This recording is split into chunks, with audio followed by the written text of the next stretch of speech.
જગદીશ ત્રિવેદીના નમસ્કાર. મિત્રો, ગામડું કેવું છે એનું ચિત્ર મેં આ કવિતાની અંદર દોર્યું છે કે ત્યાં જઈને ઊભા હોય, ગામડાની સાંકડી શેરીમાંથી પસાર થતા હોય તો મને ને તમને શું જોવા મળે કે ધૂળ ઢેફાન પાણા હોય, ભીતે ભીતે છાણા હોય, ટાણા એવા ગાણા હોય, પણ ગામડામાં મળવા જેવા માણા હોય. ગામડાનો માણસ મળવા જેવો છે એનો મતલબ એવો નથી કે શહેરનો માણસ ખરાબ છે, પણ શહેરની સંસ્કૃતિ અને ગામડાની સંસ્કૃતિમાં શું તફાવત છે એની એક સુંદર વ્યાખ્યા મારા કલાગુરુ શ્રી શાહબુદ્દીન રાઠોડ સાહેબે કરી છે કે શહેરનો માણસ એમ વિચારે કે ભેગું કરીને જીવાય, જ્યારે ગામડાનો માણસ એમ વિચારે કે ભેગા થઈને જીવાય. ધૂળ ઢેફાન પાણા હોય, ભીતે ભીતે છાણા હોય, ટાણા એવા ગાણા હોય અને મળવા જેવા માણા હોય, જ્યાં ઉકરડા ને ઓટા હોય, બળદના જોટા હોય, પડકારા હાંકોટા હોય, પણ માણા મનના મોટા હોય. માથે દેશી નળિયા હોય, વીઘા એકના ફળિયા હોય, બધા હૈયા બળિયા હોય અને કાયમ મોજે દરિયા હોય, જ્યાં સામૈયા ફુલેકા હોય, તાલેવા ઠેકા હોય, મોભને ભલે ટેકા હોય, પણ એ દિલના ડેકા ડેકા હોય, જ્યાં ગાય ગોબરને ગારો હોય, આંગણ તુલસી ક્યારો હોય, ધર્મના કાંટે ધારો હોય, પણ સૌનો વ્યવહાર સારો હોય. અને ગામડામાં ડણકો ને ડચકારા હોય, જ્યાં ખોખારા ખમકારા હોય, જ્યાં ભાંભરડા ભાંકારા હોય, પણ ગામડા શહેર કરતા સારા હોય. સાહેબ, ગામડા શહેર કરતા સારા હોય.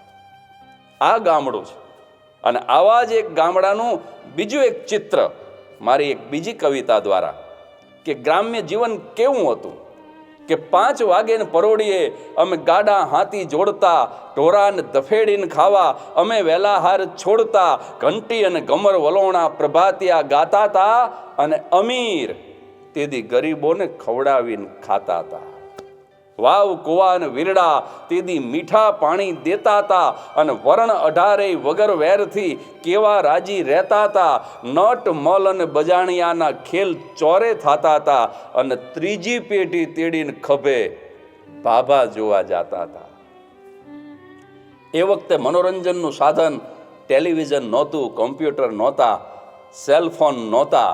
એ વખતે તો નટ આવે, મલ આવે, વાદી આવે, માણભટ્ટ આવે, મદારી આવે, ભવાયા આવે.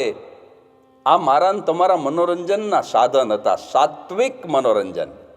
અને છોકરાનો છોકરો ઘોડિયામાં સૂતો હોય અને મદારીની જેવી ડુગડુગી વાગે ત્યાં તો દાદા પોતાના પૌત્રને ખભા ઉપર બેસાડી અને ચોરાના ચોક તરફ દોડે.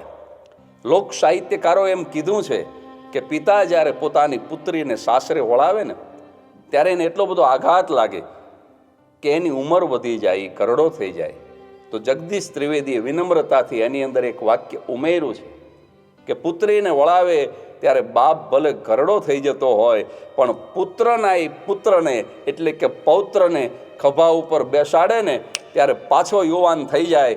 નટ મલ અને બજાણિયાના ખેલ ચોરે થતા હતા અને ત્રીજી પેઢી તેડીને ખભે ભાભા જોવા જાતા હતા. ખેતર ઠાલવી ખરા વાડમાં ખેડૂ પરસેવે નાતા હતા અને સાધુ અને બ્રાહ્મણ ભરીને થેલા તેથી કેવા રાજી થતા હતા અને ભાત મૂકીને ભારિયા માથે મંડળામાં મુસ્કાતી હતી.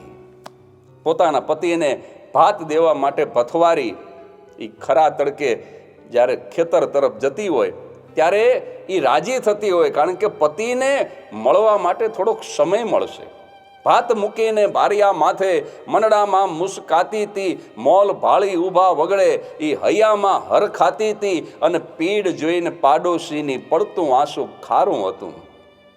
પીડ જોઈને પાડોશીની પડતું આંસુ ખારું હતું અને શહેર કરતા તો ગામડું મારું 17 દરજ્જે સારું હતું. શહેર કરતા તો ગામડું મારું 17 દરજ્જે સારું હતું. આ બંને કવિતાઓ દ્વારા હું એવું સાબિત કરવા માગું છું કે શહેર કરતાં ગામડું સારું પણ હતું અને શહેર કરતાં ગામડું 17 દરજ્જે સારું હતું. તો આપણા ગ્રામ્ય જીવનને વંદન. આવી જ કોઈ વાત, આવા જ કોઈ વિચાર સાથે ફરી મળીશું. ત્યાં સુધી હસતા રહેજો.